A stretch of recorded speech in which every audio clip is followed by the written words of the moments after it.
Yan, hello guys, good morning, good day po sa inyong lahat. So once again, this is Joe. At ako po ay nagbabalik dito sa YouTube and sa aking mga social medias, sa TikTok, sa Instagram at saka sa Facebook.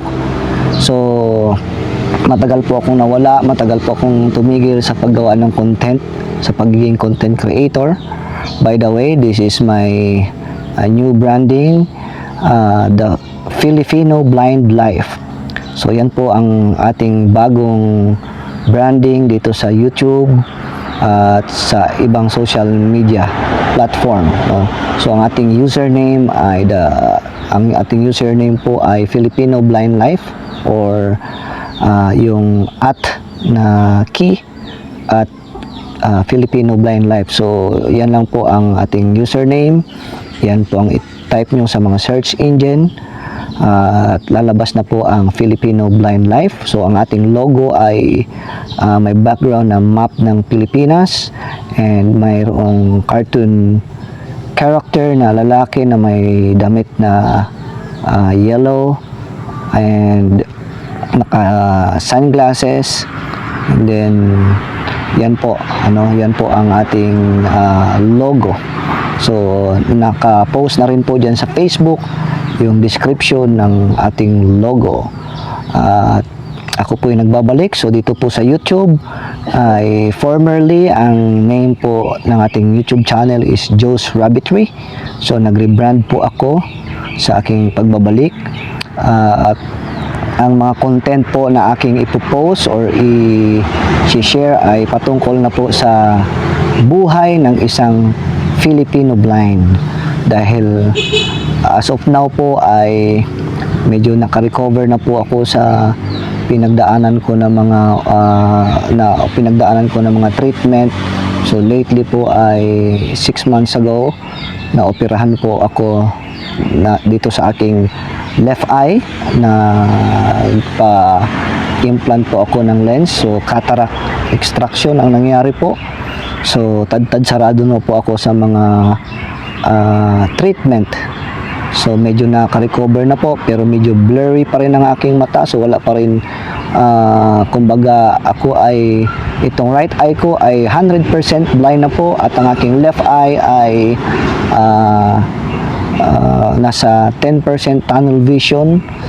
Pero noon po, bago yung katarata, ay malinaw po, pero 10% tunnel vision nga, napakaliit, para lang akong sumisilip sa maliit na butas, no? So ngayon, yun pa rin yung nakakakita pa rin ng konti, pero blurry na po. So sa cellphone ay gumagamit na po ako ng screen reader para ma-navigate ko po yung aking cellphone. Naka-on na po yung aking accessibility. Ginagamitan ko po ng screen reader na yung app po ay Jisoo.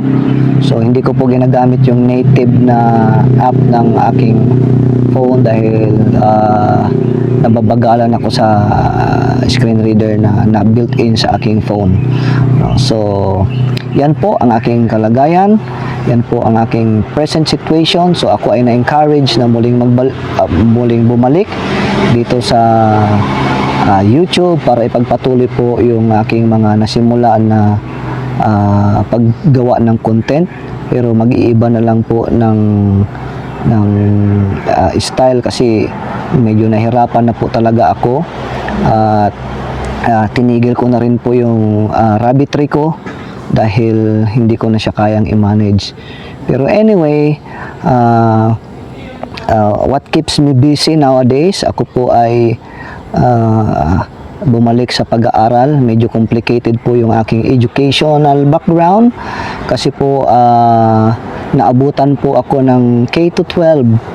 So hindi ko po naitapos yung bachelor degree ko, pero hoping na matatapos ko rin siya. As of now po, enrolled po ako sa Nara Integrated School and taking up TVL-ICT. And ito po yung unang taon ko. I'm grade 11 student, and pero thank God dahil nagkaroon po ng assessment ang TESDA na isa po ako sa pinalads na nakapasok. Bali, 3 po kami sa grade 11 na nakapasa ng NC2. So, CSS NC2. At salamat dahil kaklase ko rin po yung aking panganay na anak na si Josiah Joe. So, siya yung tumutulong sa akin sa school.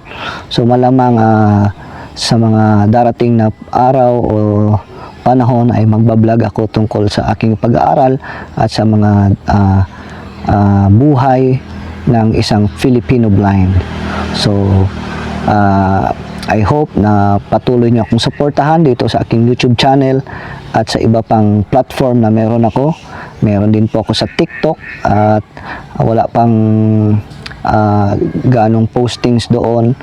At nawa ay suportahan nyo rin po ako doon, maging sa aking Instagram and Facebook page, no? So iisa lang po ang pangalan niyan at mga username ng aking platform na yan.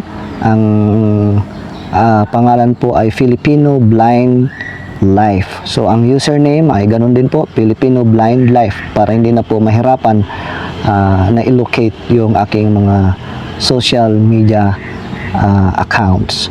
So maraming salamat po. Nawa po ay suportahan nyo ang aking mga social media at syempre para ma-share ko rin sa inyo ano yung mga experience ko, ano yung mga challenges na pinagdaanan ko at ano yung mga gusto ko pang gawin despite of my disability.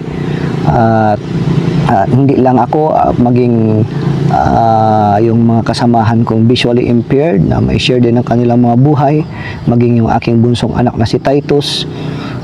By the way, yung 3 ko pong anak ay na mana po nila yung aking sakit na namana rin sa aking tatay at sa aking mga ninuno. So meron po akong congenital open angle glaucoma at yan po yung challenge na kinakaharap po namin sa aming buhay, pero tuloy-tuloy pa rin ang pamumuhay natin, laban lang, no? Kaya ako